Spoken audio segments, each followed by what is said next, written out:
அன்புமிக தசரதன் ரோமபாதனை எதிர்கொள்ளும் காட்சி. நண்பர்களே, மன்னர்கள் சந்திக்கும் போது எப்படி இருக்கும்? வெறும் ராஜதந்திர பேச்சுவார்த்தையா? இல்ல, உள்ளம் கனிந்த உறவுகளின் சங்கமமா?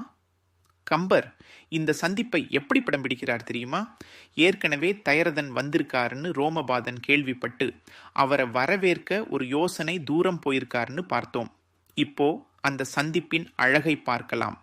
எதிர்கொள்வான் வருகின்ற வயவேந்தன் தனை கண்ணுற்று எழிலினான அதிர்கின்ற பொலந்தேர் நின்று அரசர் பிரான் இழிந்துளி சென்று அடியில் வீழ முதிர்கின்ற பெருங்காதல் தழைத்து ஓங்க எடுத்து இருக முயங்கலோடும் கதிர்கொண்ட சுடர் வேலாந்தனை நோக்கி இவை உரைத்தான். களிப்பின் மிக்கான். எதிர்கொள்வான் வருகின்ற வயவேந்தன் தனை கண்ணுற்று.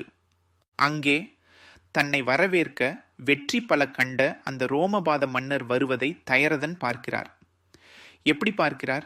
வெறும் பார்வையில்லை, ஆழ்ந்த பாசத்தோடு அன்பு பொங்க பார்க்கிறார். எழிலினான அதிர்கின்ற பொலந்தேர் நின்று அரசர் பிரான் இழிந்துழி. தயரத மன்னன் எங்கிருந்து இறங்குகிறார் தெரியுமா? எழிலினான மேகங்களே வெட்கி தலைகுனியும்படியாக அந்த பொற்தேர் அதிர்கின்ற கர்ஜிக்கும் ஓசையோடு வந்திருக்காம்.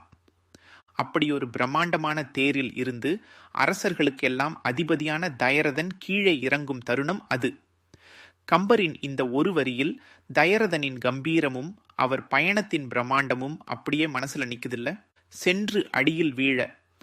தயரதன் தேரில் இருந்து இறங்குவதை பார்த்த உடனேயே ரோமபாதன் ஓடிச் சென்று தயரதனின் கால்களில் விழுந்து வணங்குகிறான்.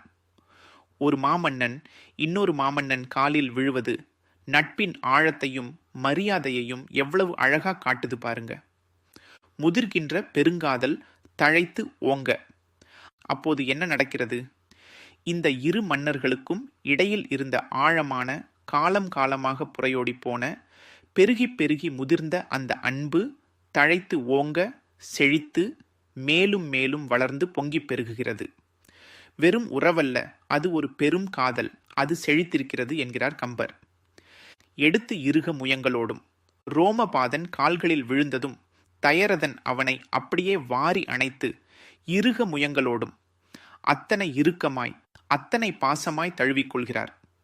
அந்த ஒரு நொடியில் காலம், தூரம், அரச பதவியெல்லாம் மறந்து இரு நண்பர்களின் அன்பும் பாசமும் மட்டுமே மிதக்கிறது. கதிர்கொண்ட சுடர் வேலாந்தனை நோக்கி இவை உரைத்தான். களிப்பின் மிக்கான். அப்படி அணைத்து கொண்ட பிறகு ஒளி வீசும் வேலை கொண்ட தயரத மன்னனை பார்த்த ரோமபாதன் களிப்பின் மிக்கான் அளவற்ற மகிழ்ச்சியில் திளைத்தவனாக இவைகளை சொல்லத் தொடங்குகிறான். என்ன சொன்னான்? அது அடுத்த பாடலில். பாருங்க நண்பர்களே, கம்பன் வெறும் கதை சொல்லவில்லை. ஒவ்வொரு காட்சியையும் ஒரு ஓவியம் போல, ஒரு நாடகம் போல நம் கண்முன் நிறுத்துகிறார்.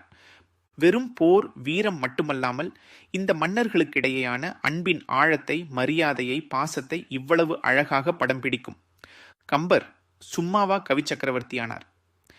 இன்றைய உலகில் நாம் ஒருவரை ஒருவர் சந்திக்கும் பொழுது இந்த பேரன்பும் பணிவும் நம்மிடமும் வெளிப்படுகிறதா என்று சற்றே சிந்திப்போம்.